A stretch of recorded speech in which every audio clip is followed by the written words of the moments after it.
At 10 to 1 is the time. Simon Marks is here, his first visit of the week. It's hard to know where to start. Shall we start with the good news? His health.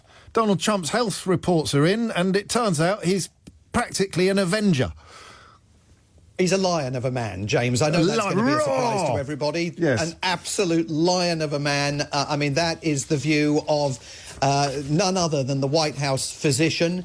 And President Trump has spent now, 4 days consistently celebrating it. I see late last night before he went to bed at 11 o'clock in the evening, he retweeted on his social media platform an article from a very pro-Trump website, Just the News, headlined, Trump scores 30 out of 30 on cognitive assessment, looks 14 years younger than he is, according to the outcome of that physical examination that was conducted last week at Walter Reed Military Medical Center just outside Washington. And the president over the weekend, in what was, even by local standards, what they refer to here as a high-volume posting weekend on the president's social media account, was obsessed with it. I mean, at one point he took to his social media platform to say, unlike other US presidents, none of whom have ever taken an approved high-difficulty cognitive test, I scored a perfect 30 out of 30, considered extreme intelligence.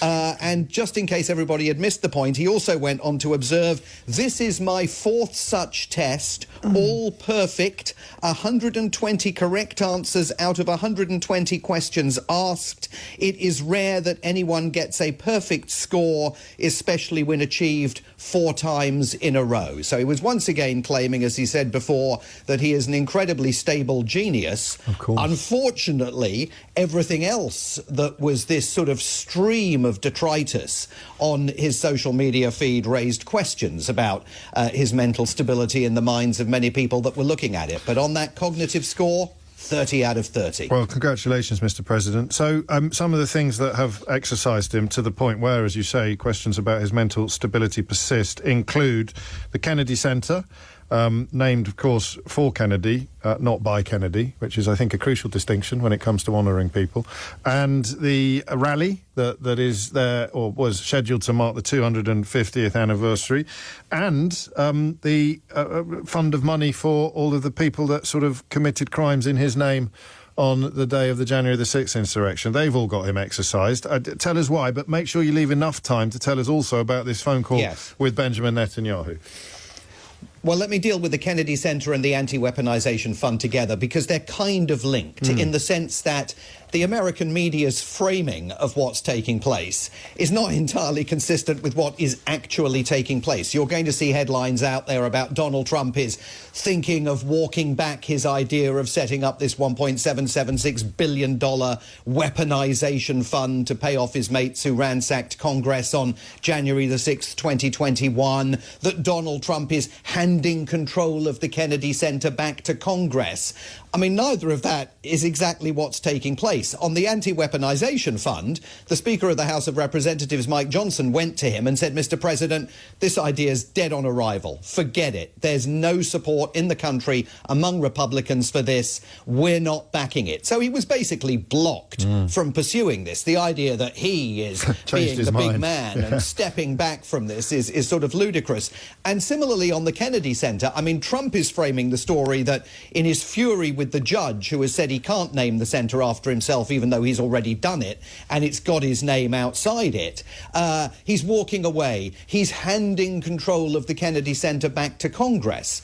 Well, as the judge observed, control of the Kennedy Center had never been taken away from Congress. It's not as though Donald Trump legally has control of the Kennedy Center. So those are huge reverses for him. And this America 250, this Freedom 250 set of concerts that's due to be taking place here on the National Mall later this month, part of America's 250th birthday commemorations, falling apart because you've got top musical acts, including Bret Michaels, the frontman of Poison, Martina McBride, the Commodores, various others, top acts that they had booked, all saying, we thought we were coming to take part in a national celebration. We now discover it's going to be highly politicised by the White House. we're dropping out. And that raises a bigger question here about the July 4th celebrations of America's 250th birthday that are on the horizon.